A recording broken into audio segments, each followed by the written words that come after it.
시청자 여러분 안녕하십니까? 김동수입니다. 이 시간에는요 서울특별시 강남구 편을 소개하겠습니다. 우선 노년 일동을 좀 살펴볼 텐데요. 여러분들 이해를 돕기 위해서 어떻게 부정선거를 했나 여러분들이 좀 눈여겨볼 수 있도록 설명을 좀 드리도록 하겠습니다. 우선 노년 일동하기 전에요 선관위가 발표한 선거인 수가 4,439만 1,871명이라고 발표했죠. 그리고 사전선거율은 34.73%를 기록했다. 결과적으로 1,541만 7,296명이 사전선거했다 이렇게 발표했는데 이건 완전히 대사기입니다. 완전히 대사기입니다. 추정을 해보니까요 사전선거가 34.73이 아니라 21.85%를 기록했습니다. 그러니 무려 12.84%를 업을 시켰습니다. 업다운이 아니라 업을 시켰어요. 다운이 아니라 업을 시켰습니다. 업을 시켰어요. 결과적으로 약 570만 표. 그러니까 사전투표를 선거관리위원회가 1,541만 7,296명을 했다고 발표를 했는데 실제 사전투표는 약 970만 표. 21.85%를 했고 가짜가 약 570만 표. 12.84%가 가짜입니다. 12.84에서 85가 되겠습니다. 약간의 그 퍼센트의 숫자상에 뭐 반올림하면 13%가 되겠고 12.84나 12.85 가짜 투표가 되겠습니다. 결과적으로 약 사전투표에서 전국적으로 570만 표를 투입해서 1번 후보가 당선된 것으로 발표가 됐습니다. 완전히 선거관리위원회는 대사기극을 벌였다. 이 노태학 선거관리위원장 고발 누가 조치했죠? 예. 고발 조치했습니다. 뭘로? 공직선거법 투표 2조 정감죄입니다. 정감죄. 그리고 형법상 위기에 의한 공무집행 방해, 직권 남용, 증거 인멸, 허위사실 유보, 그리고 참관인들을 협박했다. 이런 것으로 참관인들이 고발을 했습니다. 정말 분통이 터집니다, 여러분. 분통이 터집니다. 범죄 집단입니다. 범죄 집단. 여러분, 사전선거를 34.73이라고 발표했는데 21.85입니다. 12.84%를 허위보도했어요. 허위보도. 그리고 이거 이 숫자 조작하는 건 아닙니까? 이게 공직선거법 위반이기도 하지만 아무리 헌법기관이라고 하지만 중앙선거관리위원회가 통계법을 위반한 겁니다. 통계법을 위반했다라는 겁니다. 자, 그러면서 여러분 노년 일동을 좀 소개해 보겠습니다. 여러분 노년 일동 한번 보실까요? 노년 일동에서 이재명 후보가 4,126표를 얻었다. 김문수 후보가 5,927표, 이준석 후보가 1,039표를 얻었다. 이렇게 발표를 했습니다. 자, 그런데 여러분 이 이재명 후보가 4,126표가 노년 일동에서 소개입니다. 소개. 그런데 여기 보세요. 관내 사전에서 여러분 보세요. 김문수 후보가 5,927표를 얻어서 이겼죠.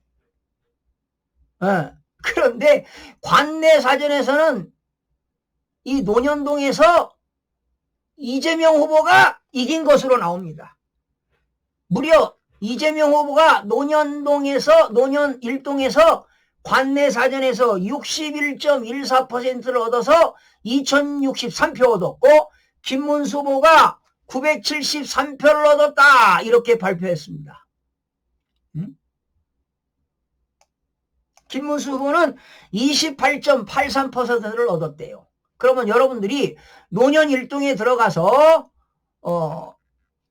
이재명 후보 4,126표에서 관내 사전 투표를 빼게 되면 당일 투표가 나옵니다. 당일 투표도 더하니까 노년 일동 1투표에서 5투표까지 더하면은 이것도 우연의 일치로 2063표가 나옵니다. 2063표. 그러면 여러분 노년 일동에서 당일 투표에서요 이재명 후보는 26.39%를 얻었어요. 여러분들이 직접 계산을 해보면 야 실감이 나올 겁니다. 지금 말로만 해가지고는 흥분이 안 돼요. 그런데 이 숫자를 보면 막 흥분이 됩니다. 그리고 당일 투표에서 4,954표를 얻어가지고 63.37%를 얻었습니다. 그러니까 관내 사전에서는 이재명 후보가 33%를 이긴 것으로 나오고 당일 투표에서는 김문수 후보가 37% 이긴 것으로 나옵니다. 그런데 여러분 이준석 후보 보실까요? 관내 사전에서 307표 얻었습니다. 307표 얻고 9.09% 얻었습니다. 그런데 노년 일동 당일 투표에서는 736표, 148표, 103표, 155표, 163표, 163표 얻으면 732표를 얻었는데 득표율이 9.36입니다. 이게 정상인 거예요, 여러분. 에? 여러분, 이준석 후보가 노년 일동에서 총 1039표를 얻었는데 관내 사전에서는 307표를 얻어서 득표율 9.09, 당일 투표에서는 732표를 얻어서 9.36. 여러분 0.27% 차이가 납니다. 이게 통계학의 대수의 법칙입니다. 에? 이준석 후보가 노년 1등에서 1039표를 얻었는데 관내 사전에서는 307표를 얻어서 9.09%를 얻고 당일 투표에서는 732표를 얻었는데 9.36%를 얻었다. 비슷하잖아요. 당일 투표나 관내 사전이나 득표율이 비슷한데 유달리 이재명 후보와 김문수 후보만 사전 투표에서 이겼어요. 관내 사전에서 여러분. 2063표. 그리고 김문수 후보는 973표. 그래서 결과적으로 2063표에는 가짜표가 1695표의 가짜표를 얻었다는 겁니다. 1695표. 여러분, 노년 1동에서 가짜표 1695표 가짜표 368표를 얻었는데 2063표를 얻었다고 선관위가 발표를 했습니다. 결과적으로 관내 사전에서 진짜표 하나에 가짜표 하나를 집어넣었다. 노년 1동에서만 가짜표가 1695표를 얻었다. 이런 얘기입니다. 여러분들이 중앙선거관리원회 홈페이지에 들어가셔서 노년 1동을 한번 비교해 보시라고요. 제 방송 이야기를 들으면서 계산을 한번 해보시면 여러분들 기가 찰 겁니다. 그래서 전국적으로 약 570만 표를 가짜 보정을 시도했다. 가짜 투표를. 이게 있을 수 있는 이야기입니까? 제가 한 300만 표 이상 예상했는데 500만 표, 야 570만 표. 어마어마한 숫자를 보정을 시도했습니다. 숫자는 거짓말을 하지 않습니다. 여러분. 이준석 후보는 당일 투표와 관내 사전 비슷하잖아요. 에? 1039표를 얻었는데도.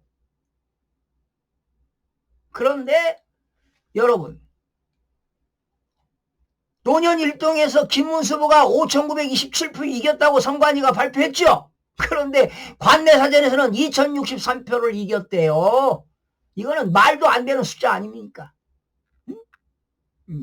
극과 극을 달리는 겁니다.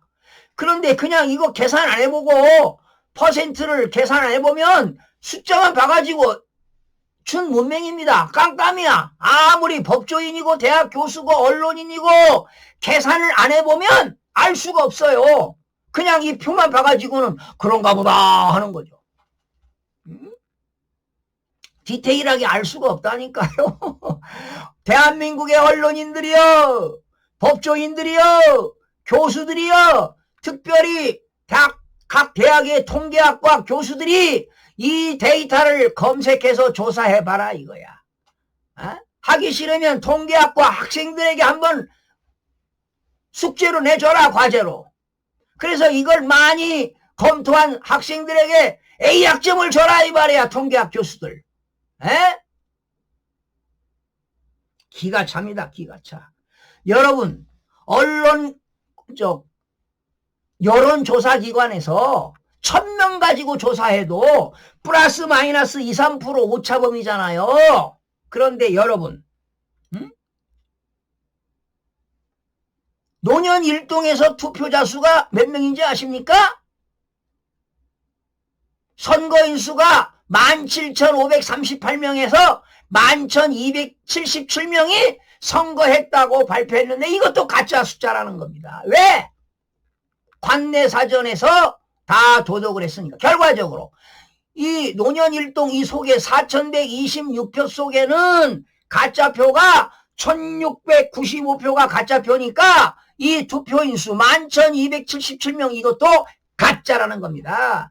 결과적으로 중앙선거관리위원회가 발표한 홈페이지에 나와 있는 이 숫자, 투표자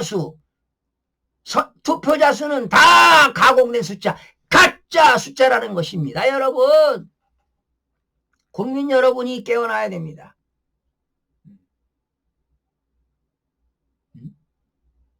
전 세계가 이 한국에서 이런 부정선거가 일어났다고 하면은 후진국보다도 못한 나라로 갈 겁니다.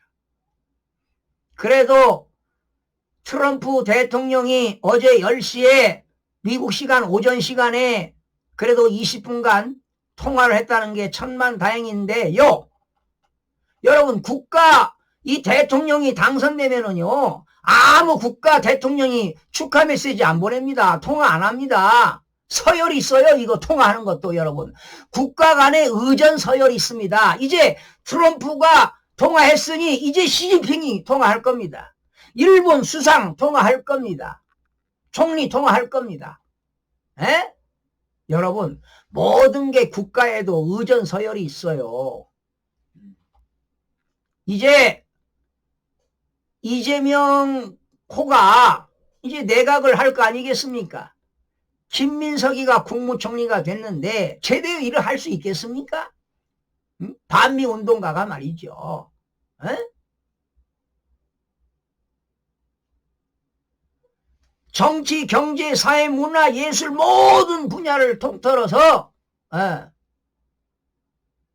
특히 외교정책에 으뜸가는 사람이 총리가 돼야 됩니다. 경제도 알고 말이죠. 관세정책, 통상정책도 전문가가 총리를 해야 미국하고 소위 소통을 해서 국가를 안정적으로 운영할 텐데 정말로 걱정이 많습니다.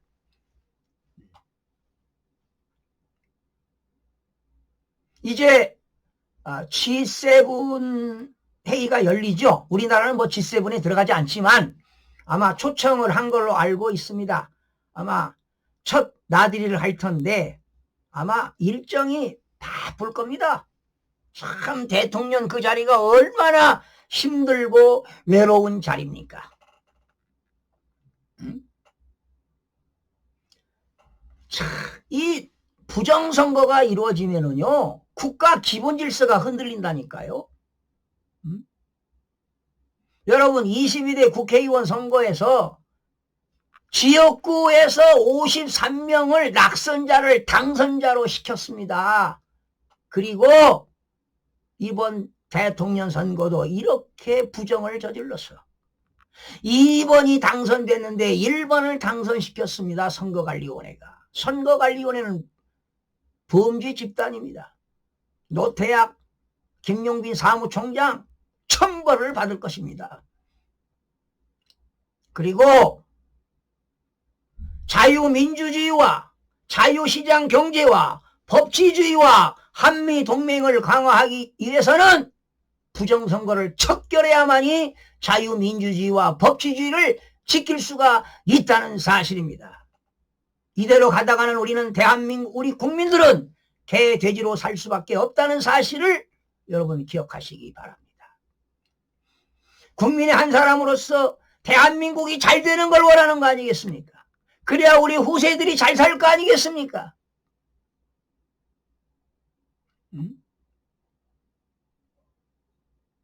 정말 대한민국의 통치권자, 지도자는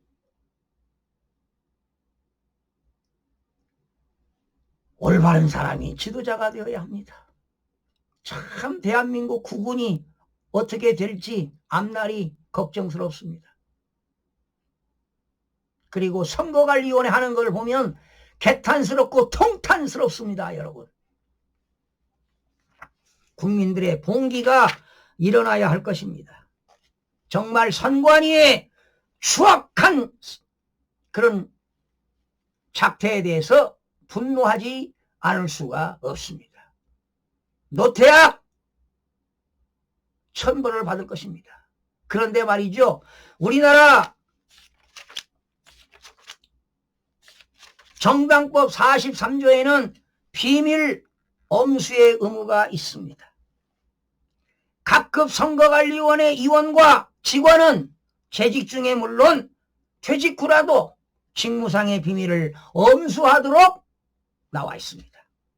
그런데 선거관리위원이나 직원들이 공무상 얻은 사실을 누설하게 되면은 3년 이하의 징역에 처하도록 되어 있으니까 이러한 부정선거의 진실을 알면서도 말을 못하는 것이 본인에게 불이익이 올까봐 말을 못하는 겁니다.